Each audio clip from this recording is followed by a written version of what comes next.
Au sommaire de ce nouveau numéro, nous partirons aux Caraïbes, au large de Cuba, où un biologiste emploie une méthode spectaculaire pour répertorier le plus grand des prédateurs marins, le requin. Direction ensuite la jungle mexicaine, où dans ces grottes creusées dans les falaises, une équipe d'archéologues a fait une bien macabre découverte. C'est au large de Bornéo que nous plongerons à bord d'un mini sous-marin à la découverte d'un trésor englouti, une exceptionnelle collection de porcelaine chinoise. Un autre trésor se cache dans le sous-sol de Madagascar, des saphirs. C'est en compagnie d'un géologue que nous descendrons dans les mines malgaches. Nous volerons ensuite avec Nicolas Ivanov.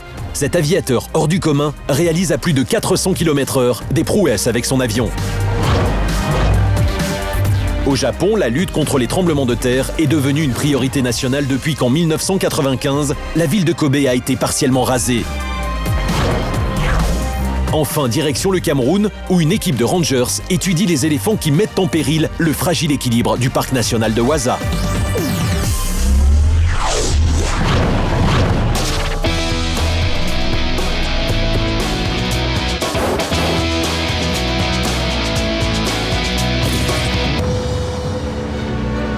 C'est à 100 km au sud de Cuba que se trouve l'archipel des Jardins de la Reine. Dans ses eaux cristallines, l'un des plus dangereux prédateurs a élu domicile. Il s'agit du requin soyeux. Il a déjà attaqué de nombreux plongeurs, et même si l'animal est agressif, un biologiste, Fabian Pigna Amargos, est bien décidé à le défier sur son territoire. Il doit marquer les squales pour connaître avec précision les limites de leur terrain de chasse. Pour cela, il faut appâter le requin soyeux. Fabian utilise des carcasses de poissons qu'il jette par-dessus bord. Très vite, le prédateur fait son apparition, excité par l'odeur du sang.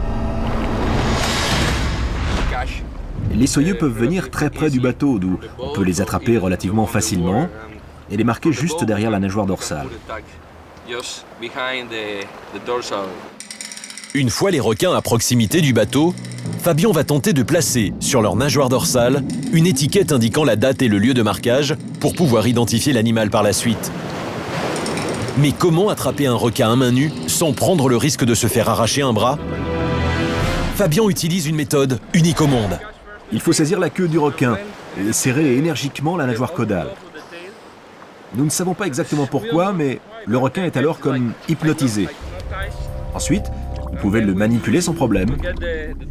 Le requin reste très tranquille. Mais la tâche n'est pas aussi facile qu'il n'y paraît. Une mauvaise prise et le squale garde toute sa vivacité, risquant à tout moment de blesser Fabian. Des études menées sur le requin prouvent que son cerveau est relié par des terminaisons nerveuses à sa queue. En attrapant l'animal par la nageoire caudale, Fabian coupe cette liaison et le prive ainsi de tous ses sens. Il suffit qu'il lâche prise pour que le squale sorte de sa léthargie et retrouve toute sa vigueur. Mais pourquoi prendre autant de risques? Pour nous, il est très important de connaître le chemin que les requins soyeux parcourent dans l'archipel. Cela est très important, car ainsi nous pourrons définir les limites du futur parc national. Fabian sillonne donc l'archipel à la recherche des requins marqués ces dernières années. Car ici, le plus grand parc national des Caraïbes sera bientôt créé. Il se rend dans une zone à plus de 100 km de son camp de base qu'il n'a encore jamais exploré. Une fois sous l'eau, le biologiste repère un requin soyeux marqué d'une étiquette. Il va devoir l'attraper afin de savoir où et quand il a été capturé. La tâche est dangereuse, car sous l'eau, Fabian est sans aucune protection et se trouve à la merci de l'animal. Une fois capturé, l'étiquette parle. Le requin a été marqué il y a 1 an, très loin d'ici. La preuve est ainsi faite que le squale parcourt des centaines de kilomètres pour se nourrir. Il faudra donc prendre en compte ces nouvelles informations pour délimiter le futur parc national. En réussissant l'exploit d'endormir à main nue l'un des plus dangereux prédateurs de la planète, Fabian a ainsi pu mieux connaître les habitudes du squale. Ces travaux ont permis la création du plus grand parc national des Caraïbes, assurant ainsi la protection de nombreuses espèces qui y vivent.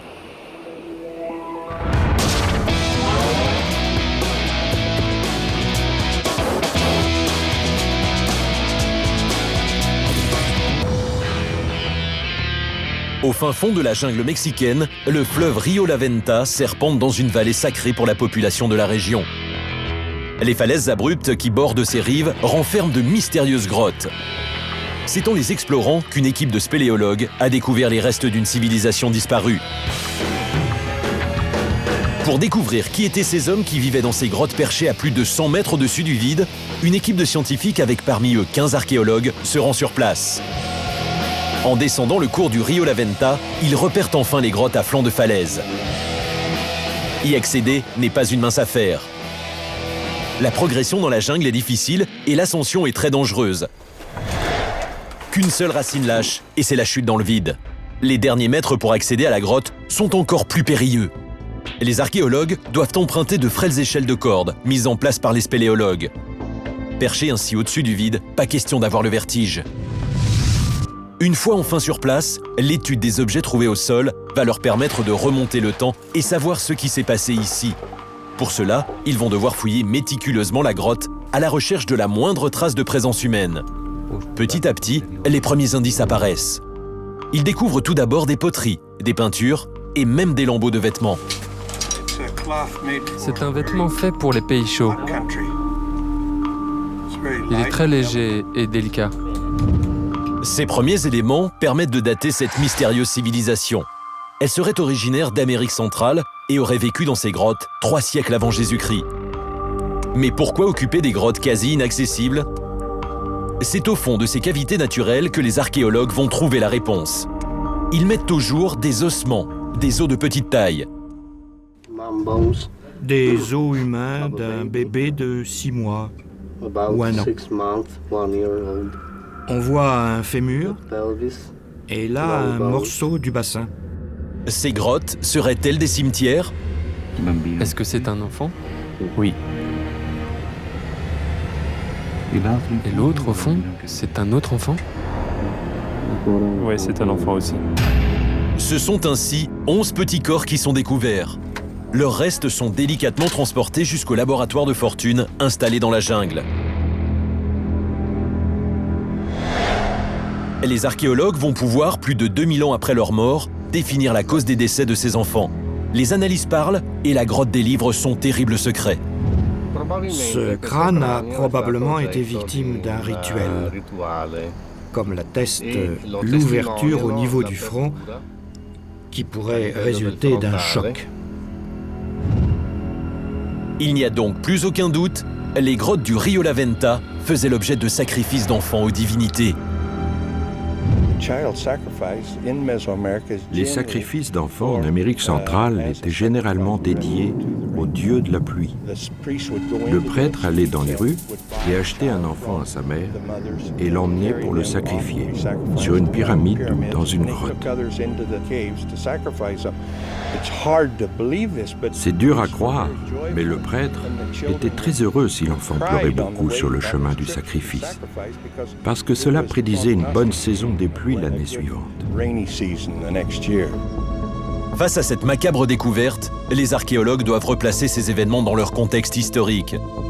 Car ce sont eux les gardiens du temps et les témoins des civilisations disparues.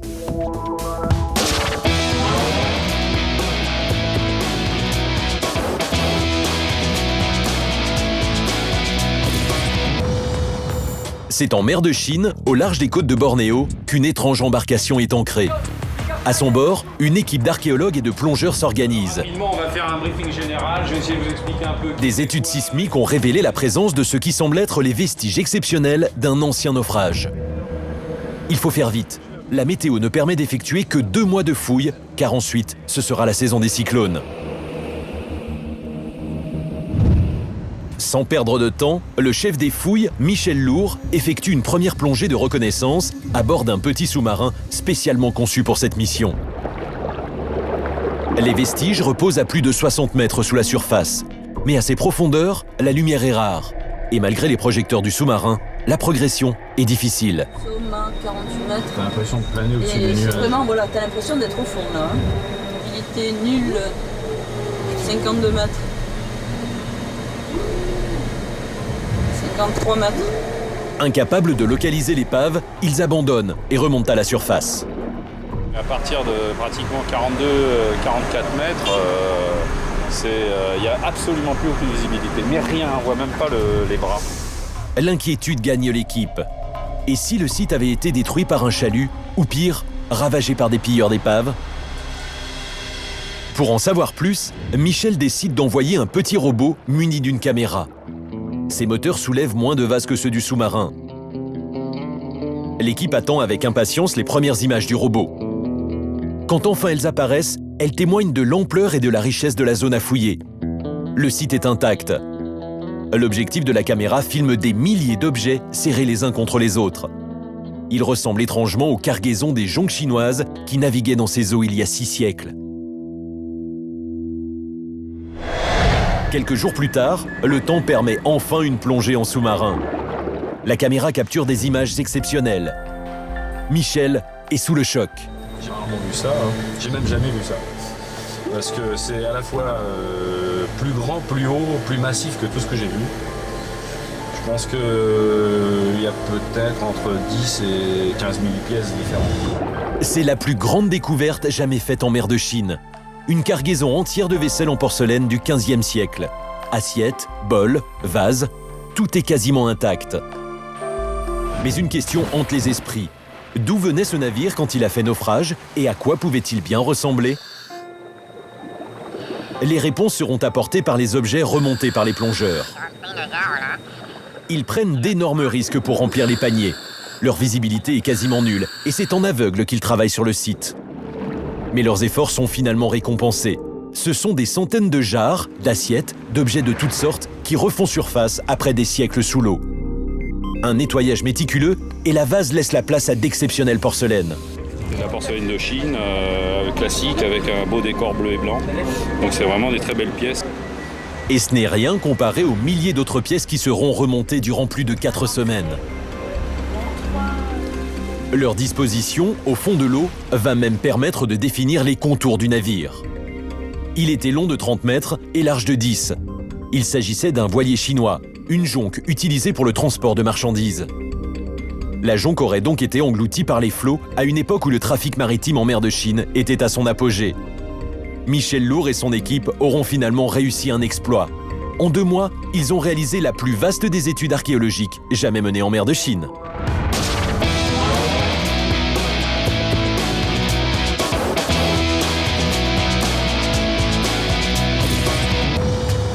Symbole des riches et des puissants, les pierres précieuses attirent toutes les convoitises.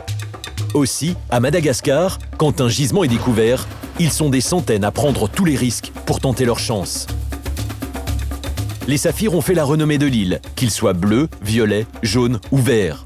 Les hommes creusent sous des températures caniculaires les terres arides de l'île à la recherche de nouveaux filons. Éric Gontier est géologue et spécialiste des pierres précieuses.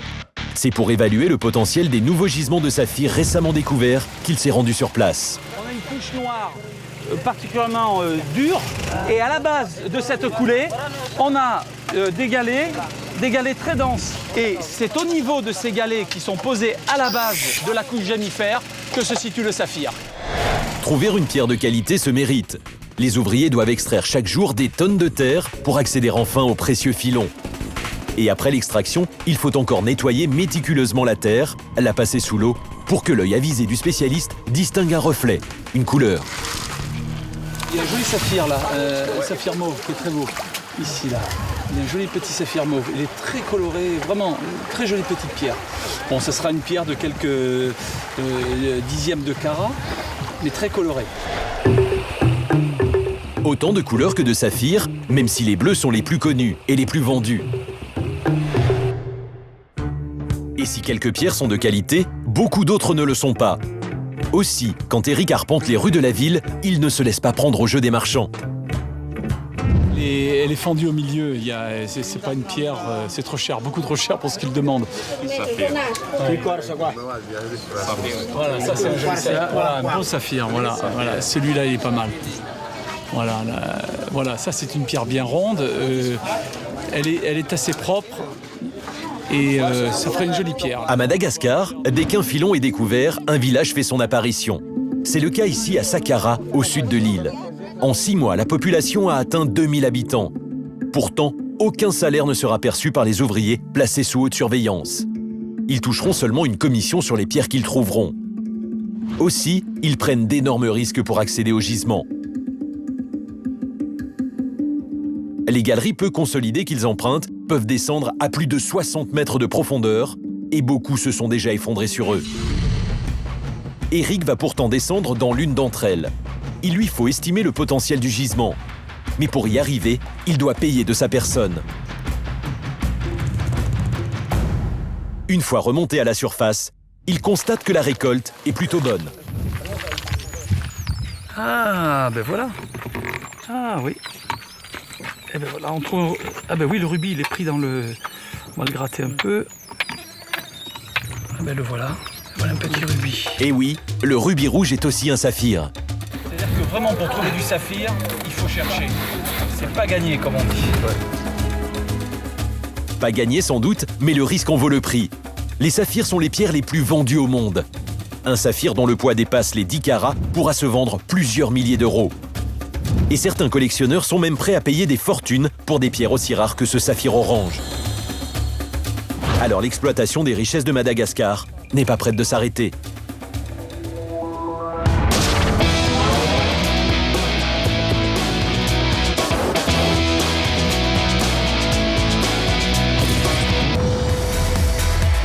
L'avion vole à plus de 400 km/h. Il suit un parcours imposé et réalise des figures spectaculaires, plus dangereuses les unes que les autres. Nous sommes à Porto lors d'une compétition de voltige aérienne. Parmi tous ces pilotes de l'extrême, Nicolas Ivanov, instructeur, est le champion en titre avec son équipe. Le pilote doit enchaîner les figures selon une combinaison bien précise de lignes droites et de rotation sur un parcours délimité par des portes. Leur franchissement lui fera ou pas remporter des points. Cela fait 4 ans que Nicolas pratique cette discipline. Pour franchir tous les obstacles qui se dressent devant lui le plus rapidement possible, il doit pousser son corps aux limites de ses capacités physiques. Mais tout commence au sol, où les pilotes se livrent à un étrange rituel.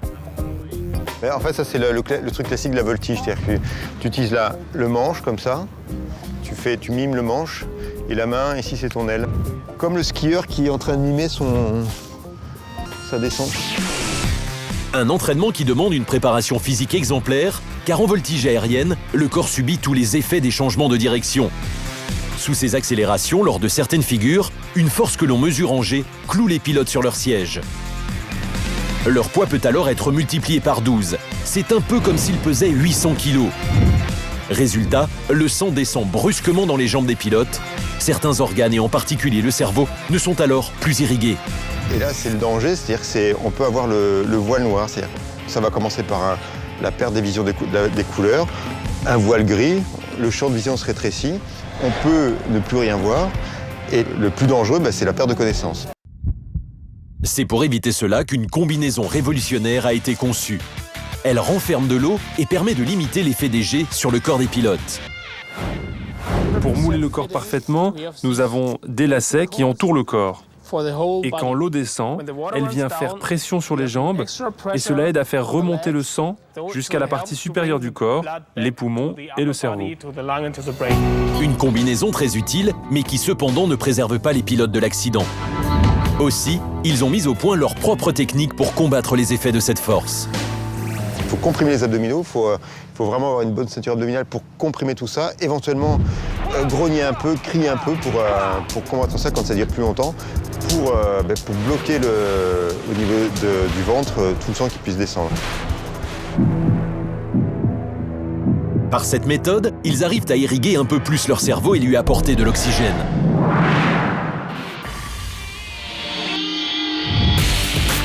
Être à 100% de ses capacités, avoir les idées claires pour piloter, telle pourrait être la devise de Nicolas Ivanov, pour qui voler est toute sa vie.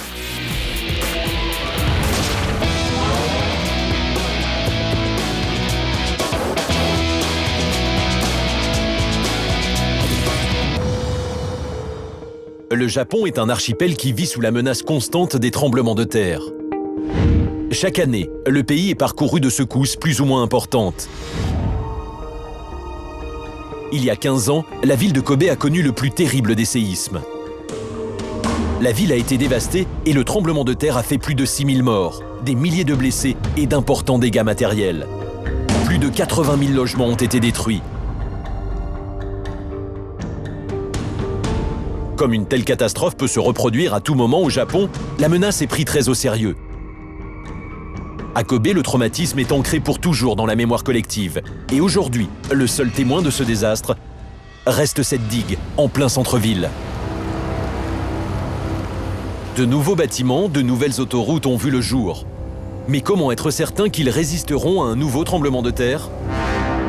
Un institut a été spécialement créé en périphérie de la ville. Chaque jour, des scientifiques procèdent à des essais pour étudier la résistance des bâtiments en grandeur réelle. Sur cet essai, on simule un séisme de la même puissance que celui de Kobe. À droite, une maison construite il y a 30 ans, sans renforcement anti-tremblement de terre. À gauche, une maison identique, mais qui a été renforcée. Et notre essai montre qu'avec un investissement équivalent au prix d'une voiture, on peut augmenter la résistance au tremblement de terre de manière significative. Et pour les infrastructures telles que les ponts, là aussi de nouveaux matériaux ont été mis au point. Une nouvelle génération de béton est testée pour la première fois sur ce pilier. Les secousses portées sont encore plus puissantes que celles qui ont frappé Kobe. Le pilier bouge sous l'effet des secousses, mais ne se brise pas. Le mélange béton et fibre de polypropylène le rend visiblement plus résistant. Même après un tremblement de terre encore plus important que celui de Kobe, grâce à ce type de pont, on pourra conserver suffisamment d'infrastructures pour acheminer les biens de première nécessité et faire circuler les véhicules d'urgence. Une prévention qui touche aussi la population. Des camions comme celui-ci sillonnent les villes pour sensibiliser des habitants. Il est capable de reproduire les secousses les plus violentes. Il suffit simplement aux techniciens d'augmenter l'intensité. Le niveau 7 sur l'échelle de Shindo qu'utilisent les Japonais est le niveau le plus élevé. C'est celui du séisme qui a frappé Kobe en 1995. Là, c'est un séisme de 6 sur l'échelle de Shindo. Et maintenant, plus fort. Là, c'est le niveau 7. J'imagine que vous n'avez jamais vécu un tel tremblement de terre. Et si les collégiens ont l'impression d'être dans une attraction de fête foraine, ils prennent ce test très au sérieux. Si c'était vrai, j'aurais pu mourir. Je viens de réaliser ce que peut être un vrai tremblement de terre. Une telle préparation est indispensable dans un pays qui vit sous la menace permanente d'une destruction massive. Tout est mis en œuvre pour secourir les sinistrés. Des réserves de nourriture, des tentes et des couvertures sont stockées dans les stades. Les infrastructures sont telles qu'elles peuvent en quelques minutes se transformer et s'adapter aux besoins du moment. Grâce à de telles mesures, le Japon pourra affronter le Big One, la grande secousse, si redoutée.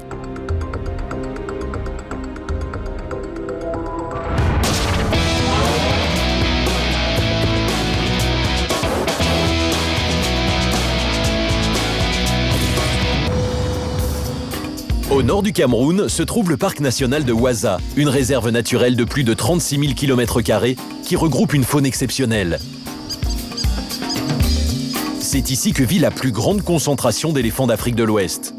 Il y en a plus de 1000, et cela ne va pas sans causer des problèmes. Grands consommateurs de végétaux, les éléphants peuvent mettre en péril la survie des autres animaux du parc. C'est donc pour s'assurer que l'espace vital de ces nombreuses espèces n'est pas mis en danger par les éléphants que Martin Chamba, biologiste, suit les pachydermes depuis plus de 15 ans. Ce que nous voulons savoir, c'est exactement quels sont les mouvements migratoires des populations d'éléphants à Waza et aussi savoir un peu comment est-ce que la population évolue en nombre au fil des années. Comment est-ce que la population varie en sexe et en âge.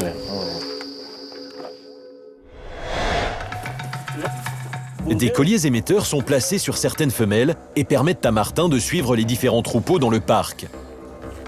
Connaître en temps réel leurs déplacements lui permet de mieux anticiper les problèmes avec les autres espèces.